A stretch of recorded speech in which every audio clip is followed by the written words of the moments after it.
Morning. It's 11:30 Greenwich Mean Time here in Accra, Ghana. Welcome to Newsroom on GHOne Television. We are all live from our studios at the Platinum Place, North Ridge. Also live on Facebook, on X, and on YouTube. Here's what to expect in the next 60 minutes. Court gives Ken Ofori-Atta 2 weeks to challenge arrest warrant despite opposition by the Office of the Special Prosecutor. We also have details today as widower sues hospital and medical doctor for 2 million cedis over wife's death. Inspector General of Police leads high-level security delegation to Savannah region in response to recent communal clashes there. Upper East Regional NADMO directors lead teams to communities at the confluence of the Bagre and Kompianga dams to intensify public education on the Bagre and Kompianga dam spillage. And in business this morning, Driver and Vehicle Licensing Authority replaces year of registration suffixes on license plates with regional and area codes beginning 2026. And later on the international front, Botswana declares health emergency amid critical medicine shortages. Well, stay with me because I've got details of these and more shortly.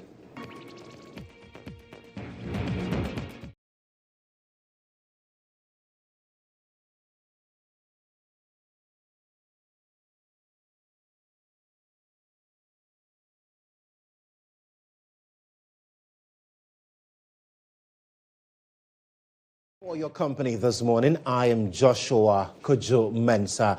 Details now. The High Court in Accra has granted former Finance Minister Ken Ofori-Atta a 2-week extension to file his application to appeal an arrest warrant issued against him by the Circuit Court. The court, presided over by Justice Ruby Aite, granted the order despite opposition from the Office of the Special Prosecutor. The court's decision allows Ken Ofori-Atta's lawyers to file their processes within the specified time frame. EIB Legal Affairs correspondent Mutala Inusa has joined me with details on this particular development. Mutala, so talk to me. What exactly is contained in there? So we do know that on the 12th of February this year, the Circuit Court in Accra granted the OSP an ex parte order, and that order was for an arrest warrant, giving the OSP the power to arrest Ken Ofori-Atta. Right. Fast forward, he and his lawyers had filed a certiorari application pending at the Supreme Court, and then they were out of time. They intend to challenge that decision from the Circuit Court, and this is a criminal case in nature, so you have to go to the High Court to challenge that by way of appeal. That is when the High Court could be referred to as an appeals court. Right. Then, but the rules allows you to file the processes within time. In the circumstances where you are out of time, you have to go to the court and pray and beg the court or ask for leave to be able to file the processes.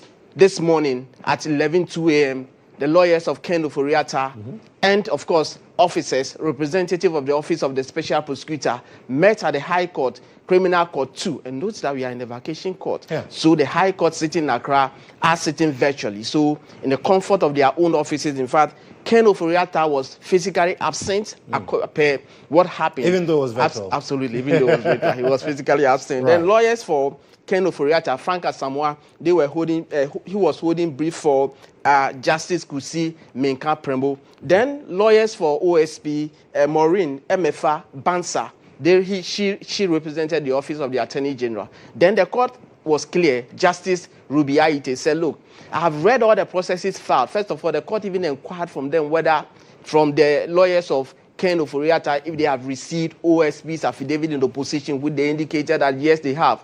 The court said, I have read your processes, I have read that of the special prosecutor's opposition. So now, move your case and highlight on the key issues that you want the court to do for you. And the court will make a determination of same to the OSP. Now, lawyers of Ken Ofori-Atta indicated clearly that yes, they were out of time because of certain situations and all of that. Also made references to what they have filed by way of certiorari, and they think that this sort of thing, by way of the warrant granted by the circuit court, appeal lies in the high court. And so they are on the feet of the court for the court to grant them that opportunity to be able to make their case for appeal. Lawyers from the OSP opposed to that and said, look, this is a textbook case of a sort. They are abusing their processes. They have filed a certiorari at the Supreme Court, and they are here even out of the start, to the extent that they are even out of time. Do not grant them that opportunity. But Justice Rubiaite assessed the argument from both parties and was of the considered view that those issues are mutually exclusive. And so that request from former Finance Minister Ken Ofori-Atta for an extension of time to be able to challenge or appeal against the warrant secured by the OSP at the Circuit Court has been granted. But what the court said was that within 2 weeks, he should be able to do that. So within 2 weeks, the lawyers of Ken are supposed to oppose the warrant or challenge the legitimacy of the warrant for his arrest. They are supposed to file their processes for the appeal. Oh, interesting. Yeah. We also know that there's been developments about the Chief Justice, the former Chief Justice, I should say, or the suspended Chief Justice. I mean, let me get my words correctly. So what is the update on her issues as well? So the Office of the Attorney, you note that the suspended Chief Justice has another application or an originating motion pending at the High Court after the Human Rights Court dismissed, in fact, struck out her earlier judicial review motion in the nature of what she's been asking for,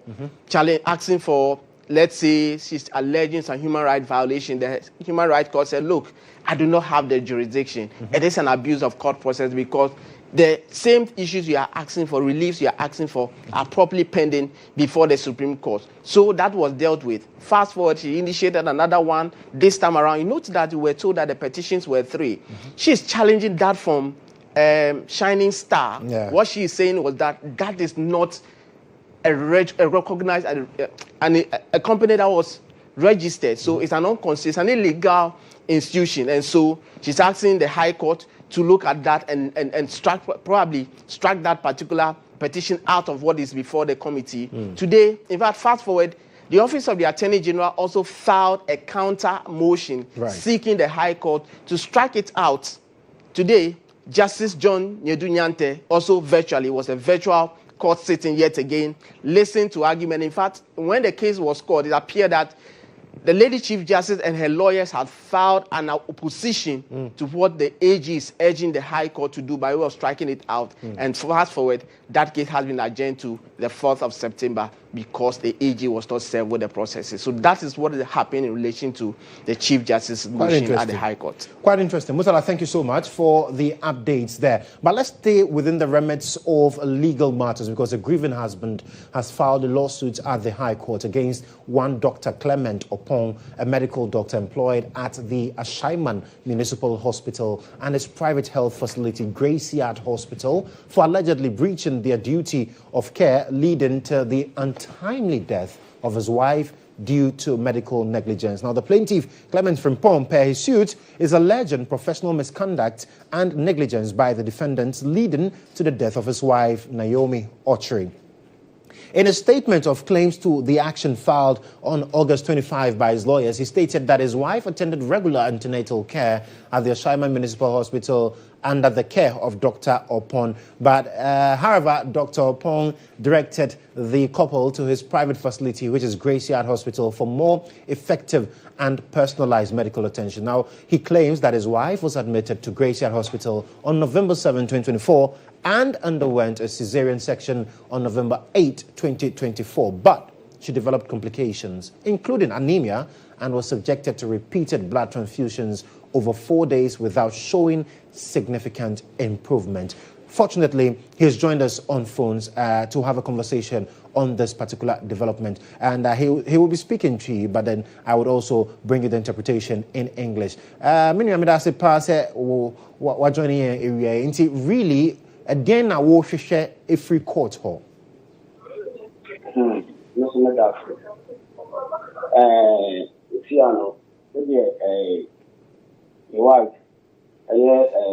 November 27th, I'm going to call Antenatal or Ashaiman for the clinic. The doctor Nana or Shannon Sword or they in the call on the hospital, I can increase that. For you, you now you need TSU, now my wife or bread, you decided to say, again, I am not so. Maybe I find there now, maybe one, and I'm all money bread. I'm so good at that. Young Chanka can I better. See, I just say, you are going to make me say, why short too much?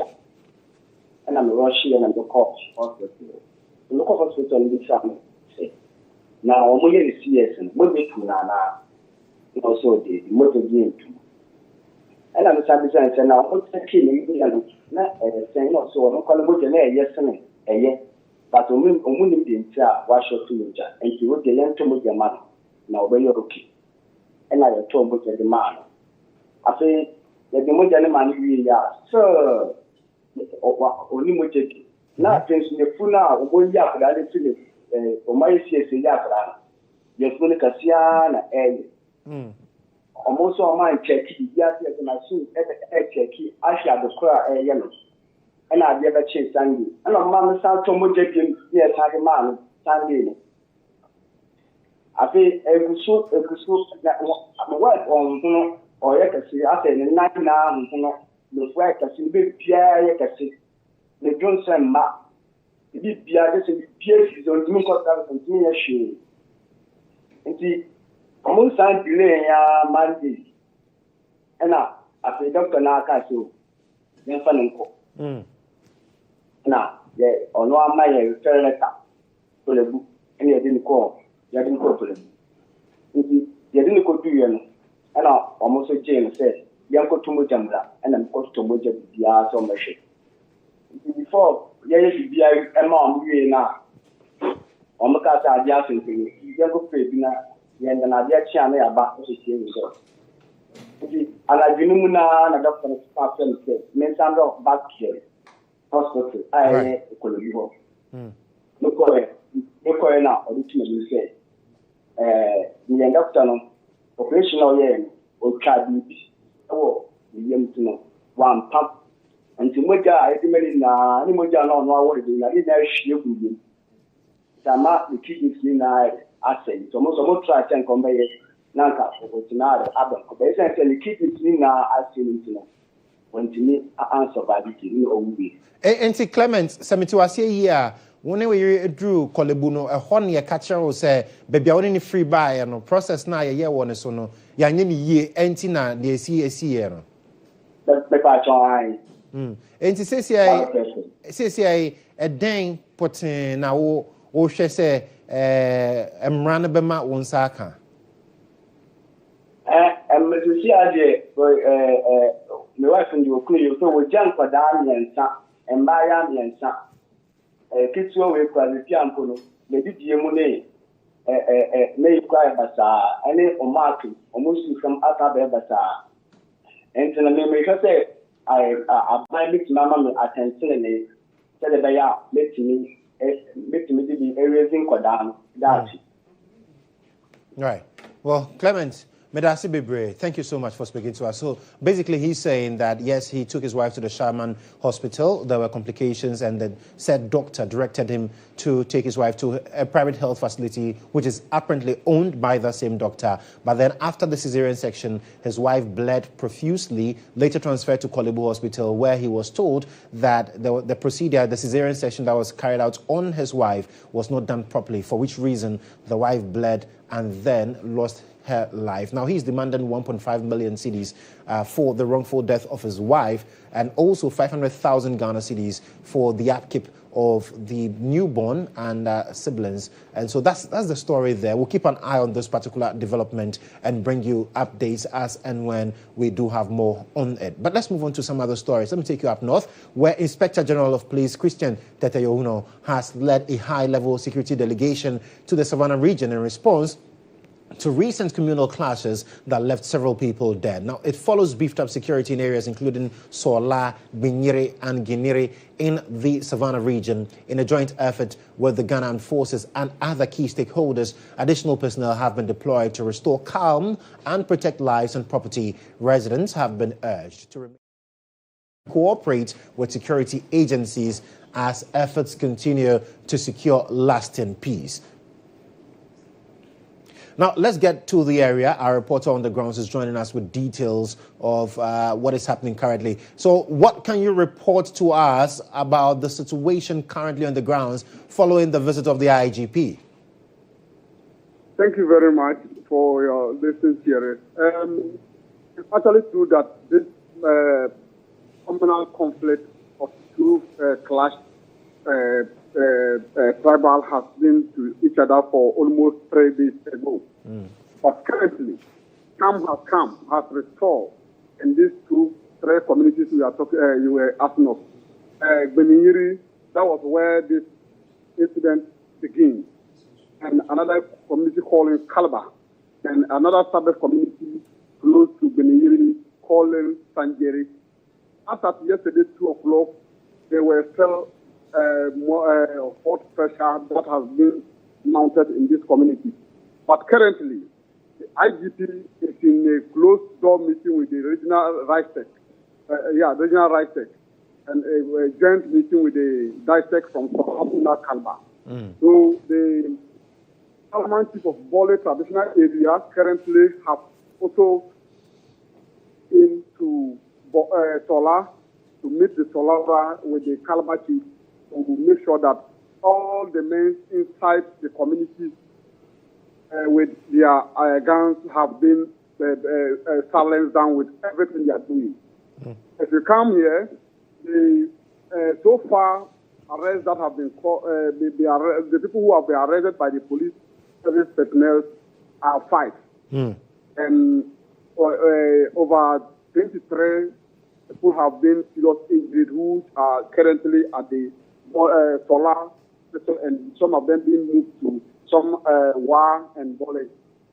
And now, with the presence of the police officials, this is now restored. Right. The people who have fled to the bushes for almost 3 days ago are now coming back to their community. Their community, because the securities are now making sure that nothing has happened again today. Right. So the IGP is currently in the meeting with the regional minister to come out for when he is out. Then that will be the time they will now come and brief the media what is actually going on. But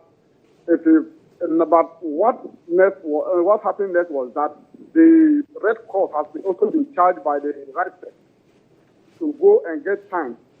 That is a shallow canopy for the people who don't have the cleaning place currently, because some of their houses have been in blaze and been burned down completely. Right. Salifu. The district assembly have also been charged to make sure that Solar Calabar district assembly have also been charged to make sure that these people have been feeded for dray meal in every day. Salifu, paint a picture briefly of the security situation. We know that the IGP is in town. We also know that police personnel have been deployed to keep the peace in the area. What can you tell me about their presence there? The presence of the IGP, I think it is very important currently as we are talking on, because for the first group security personnel who have been to the scene for almost 2-3 days ago as I'm here, even though you could realize that before you see Jack, there is a community that is blazing on, that is being burned by the warriors of the other functions. But today, as the IGP, the presence of the IGP, we could see that some of the communities and even the men of the other 2 functions have been, you cannot see them the way they were on their streets with their motorbikes and some other weapons. Very well. Salifu, thank you so much. That's Salifu Adams. He's our reporter on the grounds, giving us some updates on the issue there. But the district chief executive for Sola Tuna Kalba, Sikina Saka, is advising against imposing a curfew on Sola, Binyiri and Giniri areas following a deadly clash which erupted on Sunday at Binyiri following a dispute over land. If a state of emergency is declared or curfew is imposed, that will not be the best. In the first place, even if you impose curfew, let's assume most of these interior communities. Who is there to enforce the curfew? You see, you only make people, that will make it worse. That was one of the conditions DISEC look at. If you impose curfew, it is not an urban area where the police will patrol. These are in rural communities. Okay. It will be extremely difficult to get access to most of these communities where these crimes are being perpetrated.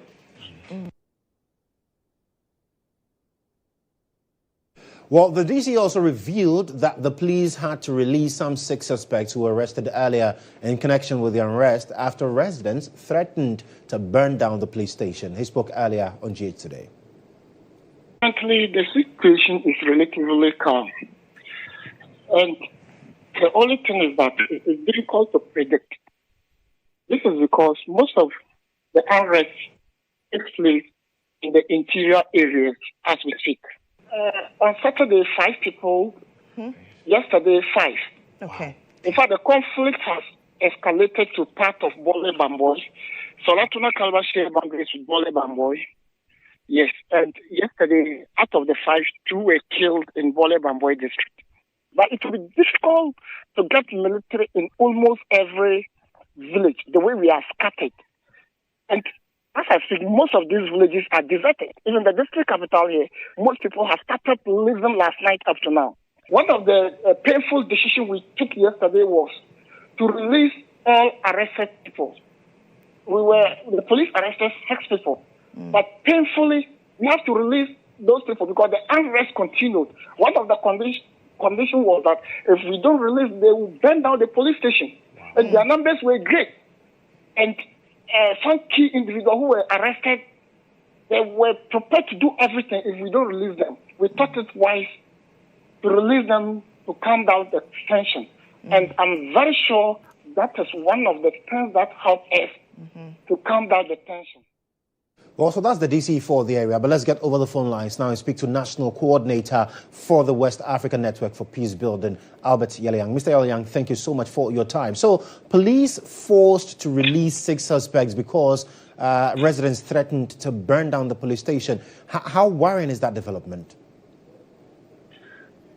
For me, I think that was a wise.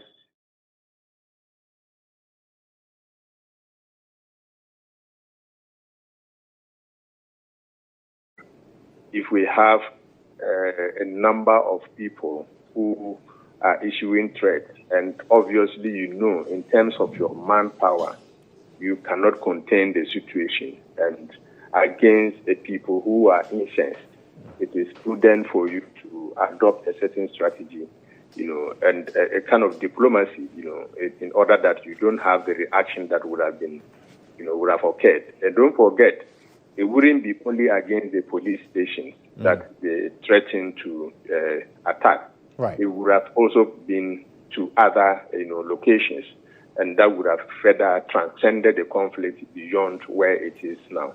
So for me, I think that it was a wise thing to do, just so that, under the circumstances where people are incensed and where they are prepared to do anything, it is important for you to adopt a strategy that will reduce that, their emotions and the threat, So the level of vulnerability that would have been exposed, or that would have come about as a result of the police, retaining the people, in custody would have been much more, and it would have affected several other innocent people. Right. Albert, talk to me about this, because despite the fact that relative calm has returned to the area, there are some who say that it's time to impose a curfew, whilst others are also arguing against. Where do you stand on that?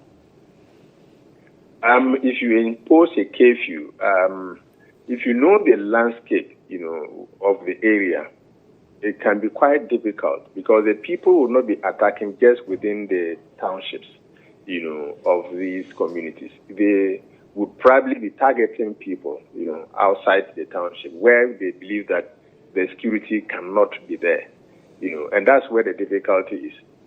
So I would think that we understand there is a meeting that is taking place, and probably after that meeting, certain strategies would have been taken in order that they can contain the situation and prevent any, escalation, because, I mean, it is not now that we should be thinking about that area. That whole enclave, has had problems over the years, because of the multiplicity of the groups that are there and the contestations, over land, names and all kinds of things, So it is very important for all the stakeholders, the Peace Council, the security, the police, government, to make sure that, we are able to contain the situation. Otherwise, if it goes beyond, it can be more serious. And finally, if you could just deal with that under 30 seconds for me. What does the presence of the IGP in the area mean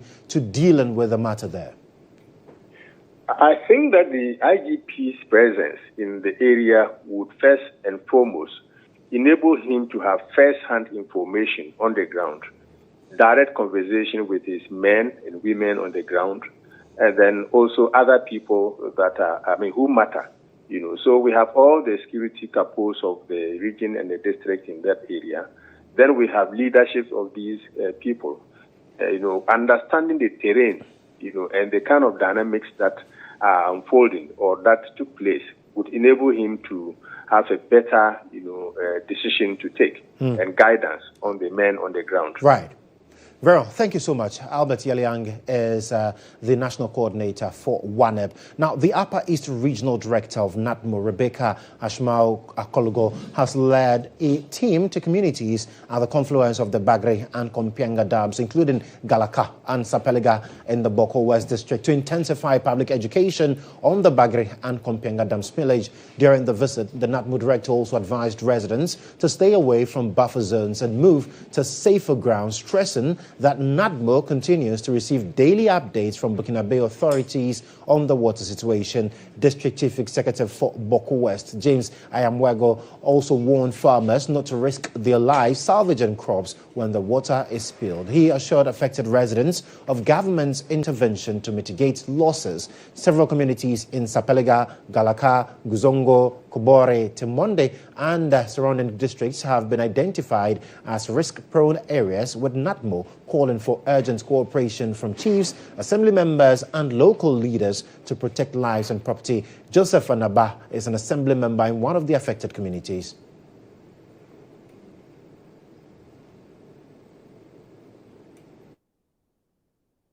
Ghana government had to also look at how the farmers are suffering here.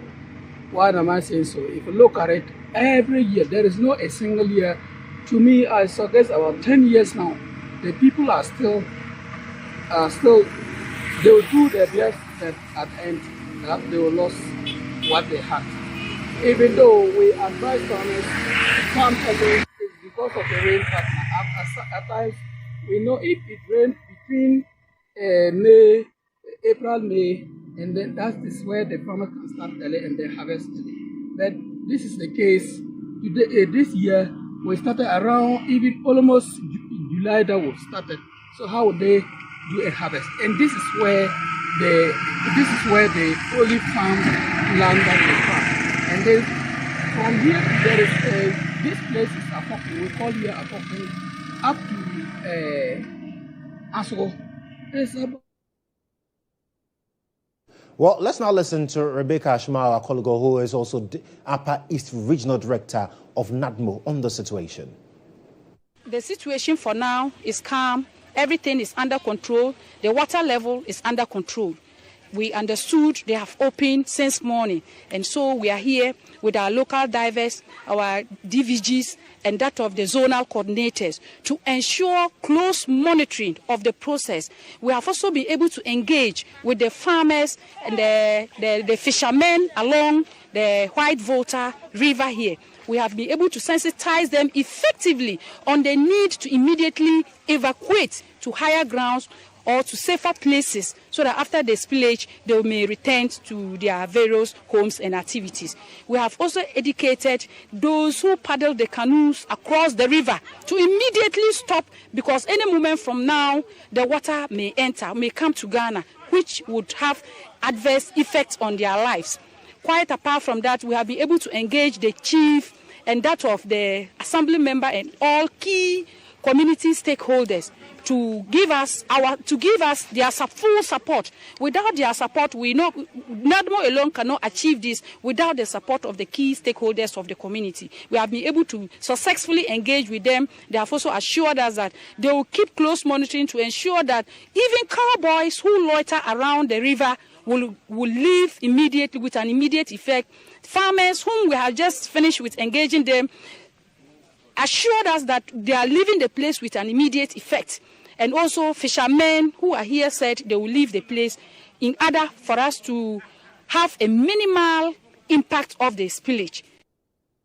Well, farmers and communities living along the White Volta Basin are racing against time to protect their crops and farmlands as authorities in Burkina Faso begin the annual spillage of the Bagre and Kompienga dams. Several farmers in the area have yet to harvest their crops, and the sudden change could destroy their produce, worsening their economic hardship. Speaking on GH today, DC for Binduri, Akurugu Martin Akriku confirmed that farmers are harvesting both mature and premature crops ahead of the spillage tomorrow. He also added that residents are being sensitized through local radio stations on how to stay safe and safeguard their crops. As we speak, most farmers have moved in to harvest their crops, even though some are not fully matured. But what will they do? They have to go in and harvest it to salvage for the spillage. But we were told that they are going to spill the Bagre Dam on the 27th. We are sensitizing the people to stay away from the river. Also, we are asking those who have their crop ready for harvesting to do so. So, and we've done radio announcement and all that to sensitize the people to create their awareness.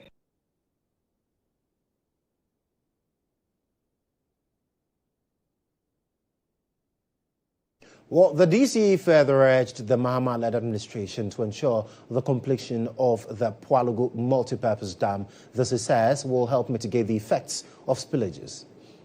When they spill the dam, and it is not raining heavily in Ghana here, sometimes it's better. But if it coincides with heavy rains in Ghana here, that is where it's always very bad.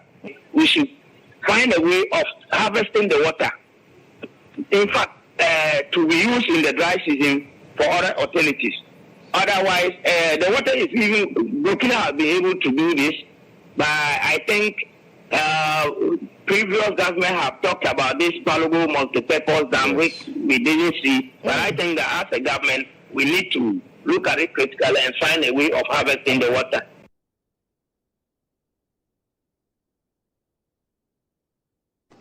Well, let's hop on to Zoom now and speak to Sunday Mbugiri. He is the Boku West District NADMO officer on this particular development. Sunday, thank you so much for joining us. So what's NADMO's preparation ahead of the spillage scheduled for tomorrow?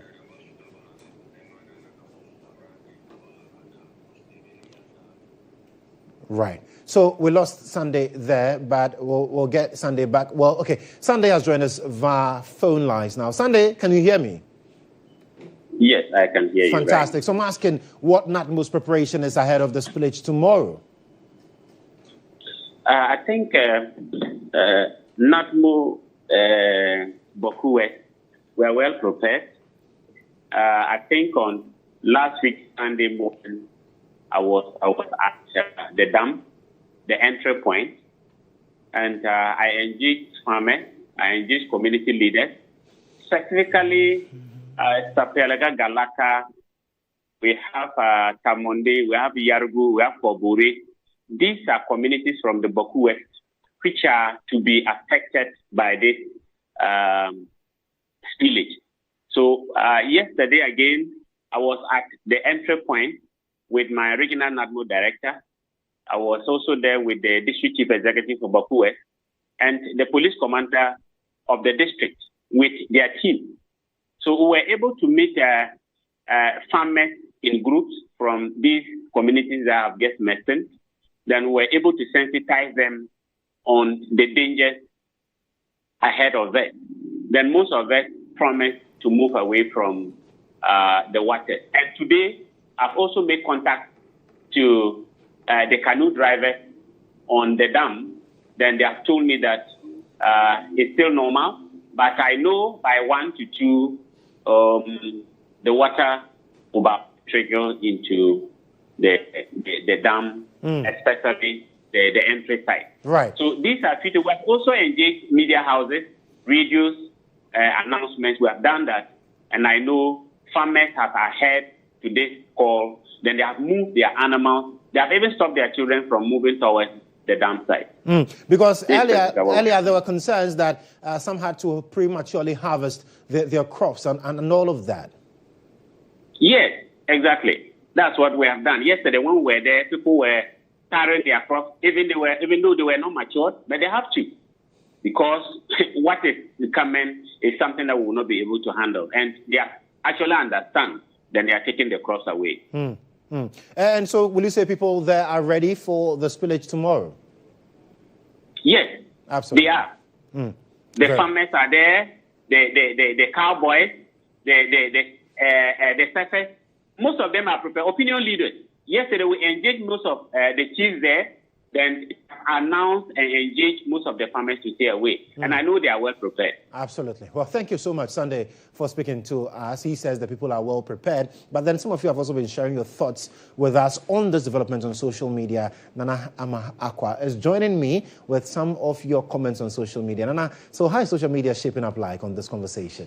Well, let's see on Facebook. We have here Michael. I don't know why another country will spill its dam and store water and then spill it to destroy things and even people in another country. Ghana, why? Burkina Faso will never accept this from us, so why are we allowing them to do this to our country? We have Anku who says, you are too late. The spillage started yesterday. In fact, the spillage will begin tomorrow. Then we have Christopher. How can they have not informed farmers far ahead of this is wickedness? But according to the DCE and those we have spoken to prior, as you heard, they said they have already been announcing to them and the farmers are already moving their crops. We also have Abarich, who says the authorities revised the date exactly of spillage to yesterday, 25th of the 8th. It's no longer 27th as communicated earlier, but we know it's the 27th. Then we have Nuruddin, who says, let Dr. Baumia come and construct the Paulugu multi-purpose dam. And that is what you had to tell us on social media. Continue to send us your messages on Instagram, on Facebook, and on X, formerly Twitter. My name is Nanama Aqua. Let's hope they move everything in time and before the dam spillage tomorrow. Joshua, over to you. Thank you so much. Quite a myriad of interesting comments there. But let's stay in the Northern Enclave and talk about what happened at the Tamale Teaching Hospital some 2 months ago. You recall that a 3-member committee was set up to investigate the issues of medical negligence, among others, at the facility. That also saw the health minister storming the place, and then all that degenerated after that. The committee was given a mandate to probe the matters of medical negligence, among others, and they are done after 2 months and have submitted their report to the health minister, Kwabena Minta-Kando. Let's listen to the health minister after he received the report from the committee. We will continue to do our best as a ministry, and anything that comes to our attention, we won't take it lightly. This is to testify that, look, this issue became an issue of public concern, and once the committee has sat on it, the report has been presented, the people of this country must know that the report has been presented to the ministry. And I can assure you, we will take our time, study the report, and whatever recommendation that it contains, we make sure that these recommendations are implemented. Our ultimate aim is to improve upon the healthcare delivery services in the country. So we thank you so very much for this voluntary work you have done for Mother Ghana. We are so grateful. Thank you.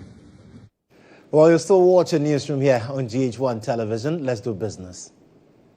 The Business Brief is brought to you by CompuGhana, passion for technology.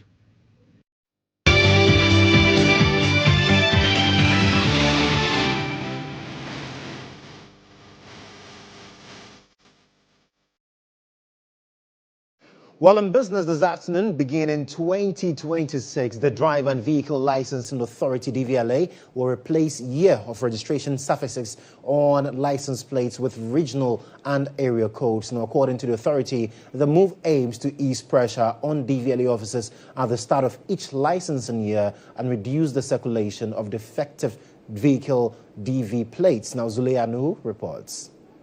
Every January, DVLA offices are flooded with long queues as vehicle owners rush to register. For many, it is not just a legal requirement, but also a matter of prestige. In Ghana, a new number plate at the start of the year often symbolizes status, fresh beginnings, and can even boost a car's resale value. But this tradition is set to change with the DVLA's new registration system. From 2026, number plates will no longer show the year of registration.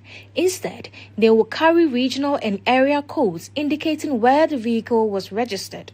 Greater Accra Regional Manager of the DVLA, Justice Kodjo, says the new system will also reduce reliance on DV plates, temporary tags issued to car dealers and fleet owners, and improve traceability. This proposal has come because Ghanaians normally buy vehicle because year of registration, but not year of manufacturing.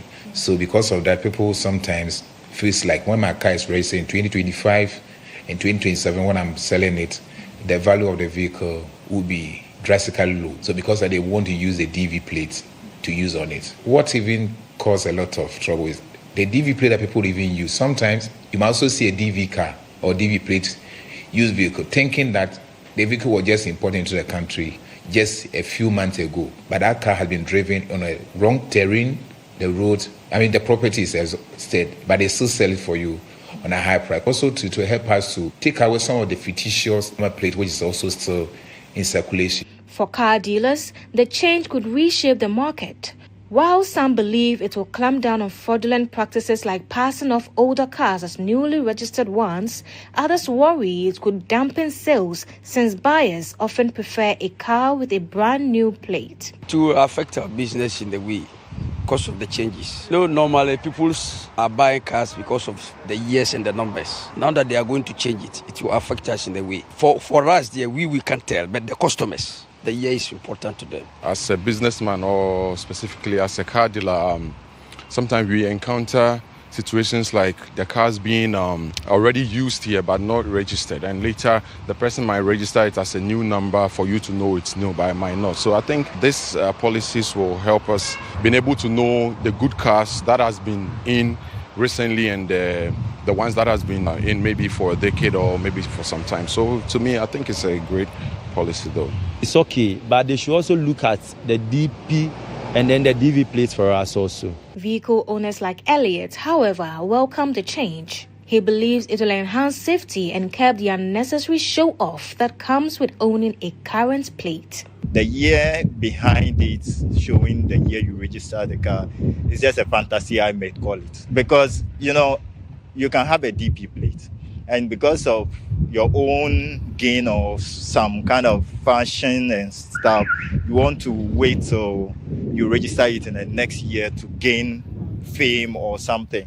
But that's not the idea.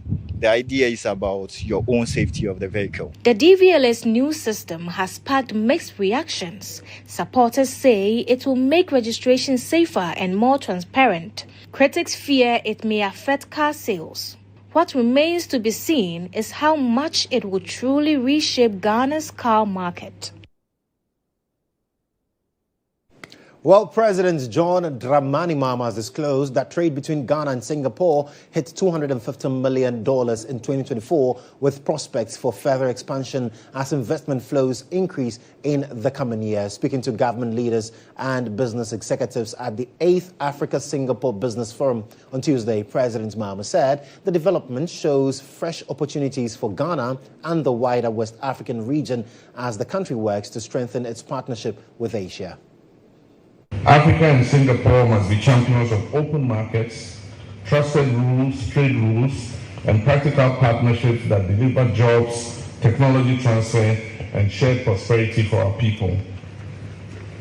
Africa and Asia are the two youngest, fastest urbanizing regions of the world, and the numbers tell a clear story. Africa-Singapore trade rose by 50% between 2020 and 2024 to nearly $14 billion, with West Africa accounting for more than half of that. Ghana-Singapore trade has also grown, reaching over $215 million in 2024 alone. I speak today as an African leader and as President of Ghana, and our message is simple. Africa is investable, and Ghana is your reliable gateway to that continent. Meanwhile, President Mahama also says, although Africa is a global leader in mobile money and fintech, the continent continues to face limited access to capital. He stressed the importance of greater support to address Africa's pressing infrastructure and financial needs. We are 1.4 billion people, young, fast urbanizing, digitally connected, rapidly growing middle class, and Africa's cities will host more than 700 million consumers by 2030. The African Continental Free Trade Area is the largest new free trade area in the world by number of countries, and this creates a $3.4 trillion market and lowered barriers across supply chains on the continent. Africa holds vast renewable energy potential and is already a global leader in mobile money and fintech adoption. This is a market ready for skilled solutions. Yet this opportunity must be matched with capital at the right price and with the right instruments. As the African Union champion of financial institutions, I must be candid. The current global financial architecture remains inequitable for low and middle income countries.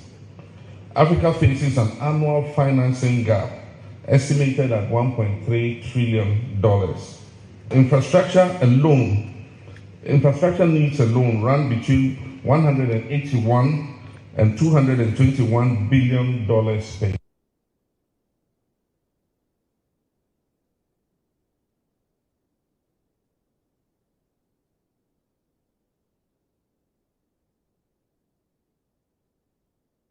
Well, that's all in the package for business. We're back with sports. The Business Brief was brought to you by CompuGhana, passion for technology.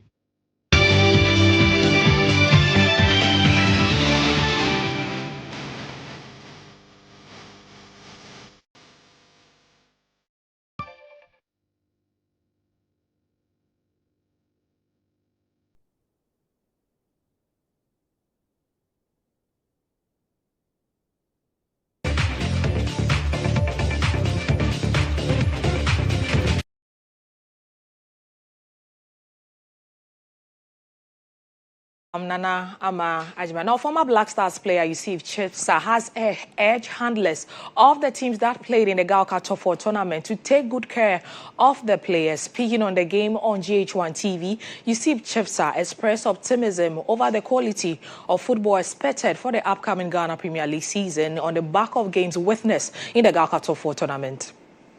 Like I said, even House of Folk, seeing them throughout this tournament, they're not a bad side. They have quite a strong team, which needs to be taken very good care of. Trust me, if all those participating clubs, all the 4 clubs, I'm not talking about only House and Kotoko, all those who participated in this top 4 have exhibited a lot of talents, a lot of brilliant play over there, and we need to make sure that the technical handlers keep this team together. I mean, the rate at which we change players is not helping to build a team. You know, you don't build a team over a week or 2 weeks or a month. It takes time. So once in a while, there should be 1 or 2 changes there, but mass changes will not help. So I urge all of them, especially House of Folk and Asante Kotoko, to make sure they keep these teams together. Take good care of them. Trust me, we'll see very good football because BBN Gold Stars, Heart of Lions, and House of Folk, Asante Kotoko, they all exhibited very good football. And if the pitches are good, we'll enjoy our football. On the international front, Rio scored late on to secure a win for Liverpool. The Magpies had come from 2 goals down with 10 men after Anthony Gordon's red card. And Slot criticized Newcastle's approach in Liverpool's dramatic 3-2 win at St. James Park, declaring that wasn't a football match when asked of his assessment of the game. No.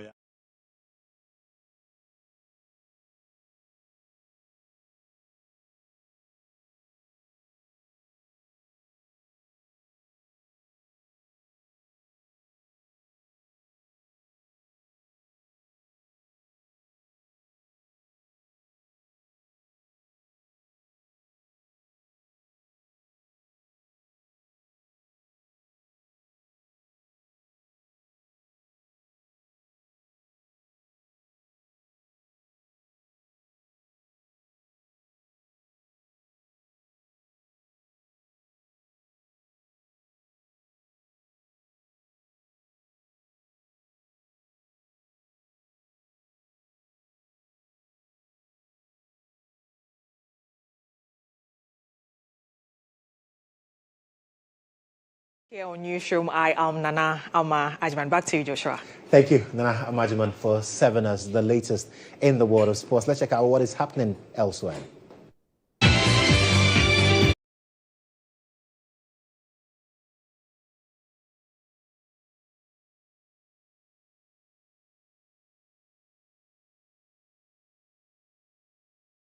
In Botswana, as the country runs critically low on medicines and supplies, the shortages have left hospitals and clinics scrambling to treat illnesses ranging from hypertension to diabetes. The health ministry blames the crisis on financial challenges. President Dumo Boko says rising procurement costs and inefficient distribution systems have led to losses, waste and damage. It's a scenario the hospital hoped to avoid.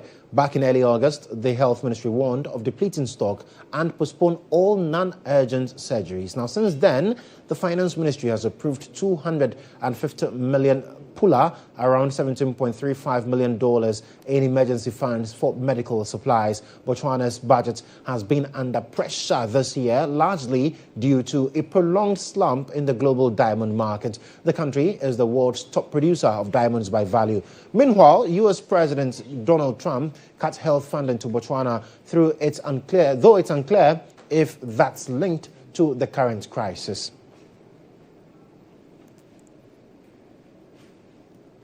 Well, thank you so much for staying with us here for the bulletin. There's more news for you at starfm.com.gh. I am Joshua Kodjo Mensah.